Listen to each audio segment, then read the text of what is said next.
Welcome to Exiles Market. Today, we are covering the very basics of option trading. These concepts aren't very technical, but the mechanics of how they work are just different enough that they can be hard to explain. Now, I watched a few intro to option trading videos, and I thought they were all too complicated, too technical, and none of them gave a good analogy that was easy to follow.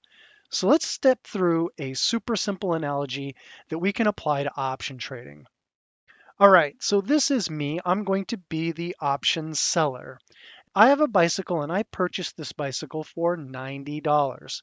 Now, it just so happens that right now the bicycle market is $100, meaning I could sell my bicycle right now on the open market for a profit of $10.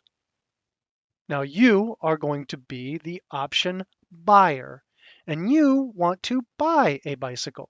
So you say to me, you agree to hold the bicycle for 1 week, I'll pay you $103. Now, why would you do that? You think that the bicycle market is going to go up. You think within a few days to a week, bicycles are going to be selling for 110, 115, or more.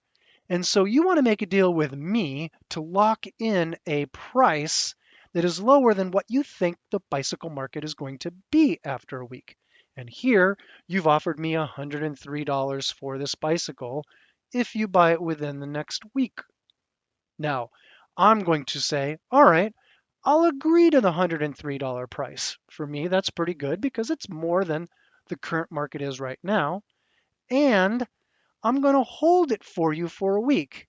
Now, if I hold something for you for a week, I am going to charge a $2 fee to hold this bicycle at this price for you for 1 week. Now we have an agreement. I am getting $2. You are getting control over this contract that we've just agreed to, and this is called a call option contract. Okay, let's review the rules from a buyer's aspect and from a seller's aspect of this contract. All right, this is you. You're the call contract buyer. And so what are the rules? Anytime over the next week, you can exercise the contract and you can buy the bicycle for $103. This would be good for you if the bicycle market went up to say 110. You could buy it for 103 and it would be worth more. The next thing that you could do is you could sell the contract for its current value. This is a piece of paper, it's a contract. And let's say that the bicycle market rises to 110, but you don't want to own the bicycle. You could simply sell this contract for about $7. Now, why is this piece of paper worth $7? This piece of paper, this contract, allows the holder of it to buy a bicycle for 103. The current market is 110, which means there's $7 worth of value in this contract. So you could just sell it on back to the market to somebody else who wanted this contract. You could hold the contract to expiration date.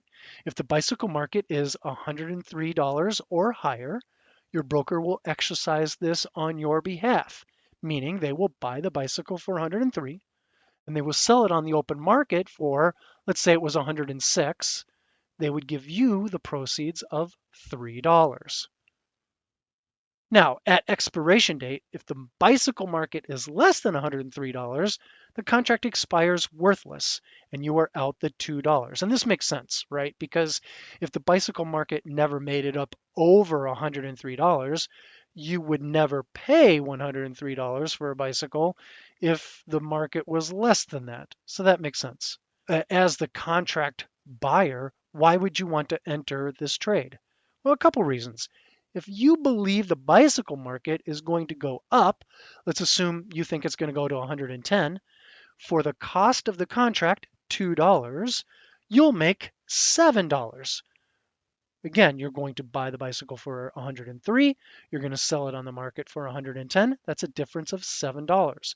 So basically, you're controlling this $100 asset, but you're not ever putting in $100 to control it.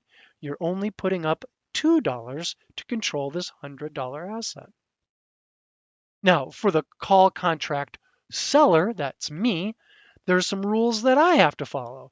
Anytime over the next week, if the contract is exercised on me, then I'm still going to keep that $2 as the fee, and I'll get paid $103 for my bicycle. So if this contract is optioned or if it's exercised, I get paid $103 for my bicycle. My bicycle goes away to the buyer of the contract, and I keep the $103 for the bicycle and I keep the $2 fee. Now, I can buy back this contract for the current value at any time that I would like. Say, for example, I change my mind. I don't want to sell my bicycle anymore. I can go to the market and I can buy it back. For example, let's say the bicycle market rose to 110. It would cost me about $7 to buy it back. And that makes sense, right? Because the contract allows the buyer to buy my bicycle for 103, sell it on the market for 110. So if I wanted to get out of the contract, I would have to pay $7 to buy this contract back. However, if the market drops, let's say the market dropped to $95, in that case, I might be able to buy this contract back for less than $2. At expiration date, if the bicycle market is $103 or higher, then the broker will exercise this contract. My bicycle will be sold for $103. I'll receive this, and I'll still keep the $2 fee. So essentially, I would get $105 for my bicycle. Now, at expiration date, if the bicycle market is less than 103, this contract expires worthless. I keep the bicycle and I keep the $2. So now why would I want to enter into an agreement like this? Well, the only thing that I'm exposed to is lost opportunity because I purchased this bicycle for $90. So if it's sold for 103, I'll make $13 plus the $2.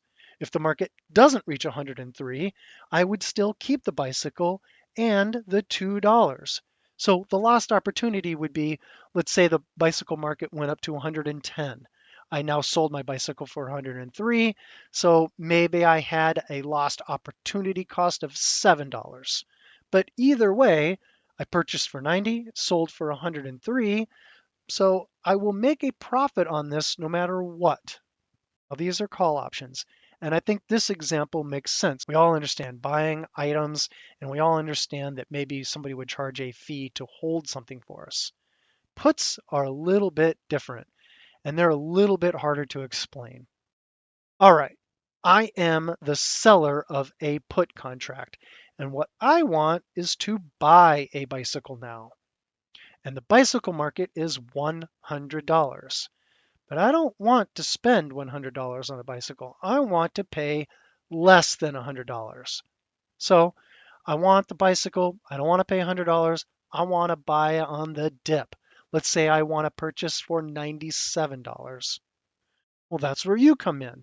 So you are the put buyer and you agree. You say, I'll pay you $2. And in exchange for paying you $2, you agree to buy a bicycle from me for $97 regardless what the market is. You think the bicycle market is going to go down. And what you're hoping for is that the bicycle market goes below this $97, which would allow you to buy a bicycle for less and then force me to buy it for $97. Now, I say, okay, but you only have a week and I get to keep the $2 no matter what. And again, we have a contract. This is a put option contract. I get the $2 from you. We write up the contract. You get to keep the contract as the buyer. All right, just like in our other example, let's go over what the contract rules are for a put. Now you are the buyer, so here are the rules. Anytime over the next week, you can exercise or option the contract. And that would force me to buy the bicycle for $97. You can sell the contract for its current value. A good example of this would be the bicycle market crashes to $90. Your contract is now worth about $7. Why is that? Well, because you have a contract that forces me to buy a bicycle at $97. You can buy a bicycle on the open market for 90, and force sell it to me for 97, that means you're going to make about $7. So this contract has $7 worth of value to it. Now, you can hold this contract to the expiration date, and if the market is less than $97, then your broker will exercise this on your behalf, meaning they will buy the bicycle for the market value, let's say $90, and then force sell that to me for 97 and giving you the proceeds of $7. Now, at expiration date, if the bicycle market is more than $97, the contract expires worthless and you are out the $2. Now, why would you want to do this? Kind of the same thing as the call option. You believe the bicycle market is going to go down. Let's assume you think it's going to go down to 90. Then for the cost of the contract of $2, you'll make $7. 97 is what you're forcing me to buy it at. You can buy it for 90, which is a difference of $7. So you are controlling a $97 asset for $2. Now, as the put contract seller, here are the rules I have to follow. Anytime over the next week, if the contract is exercised or optioned, then I still keep that $2, but I'm forced to buy this bicycle for $97. And that can be risky. Let's say the bicycle market goes down to $80. I'm still obligated to buy the bicycle for 97. Being a put seller, there's risk there. Now I can buy back this contract for its current value. Same thing with the call option. The bicycle market drops to $90. It'll cost me about $7 to buy this contract back. And the reason I would buy the contract back is maybe I changed my mind and I don't want to be forced to buy a bicycle anymore. So if the market goes up to say 105, well, I might be able to buy back for less than the $2 that I received. At expiration date, if the bicycle market is $97 or lower, then your broker will exercise the contract and will force me to buy the bicycle for $97, and I will still keep the $2. Now, at expiration date, if the bicycle market is more than $97, the contract expires worthless. I would keep the $2. Now, why would I want to do this? If the market stays above 97, then I keep the $2. But I am exposed to the market going down. If the market drops to say $70, I would be forced to buy at 97, and even though I would still keep the $2, I would have an asset that was worth $70 and I would be forced to pay $97 for it. All right, let's go over some options terminology. The expiration date of an option is the length of the contract. In our example, in both calls and puts, it was 1 week. Strike price, the agreed upon price to buy or sell the bicycle. In the call option, we agreed at $103. That would be the strike price. In the put example, we agreed to $97, so that would be the strike price. The premium is the amount paid by the buyer to the seller. In both of our examples, that was $2. To exercise or option the contract. That is just enforcing the contract to either buy or sell. And then we have the contract. Contract is the agreement of terms between the two parties. This simple analogy is only supposed to expose you to the very basic workings of options.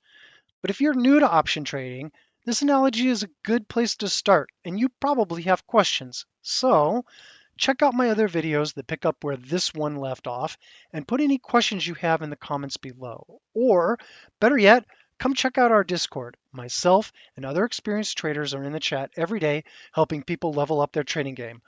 Link in the description below. Thank you for watching, and I hope to see you in the next video.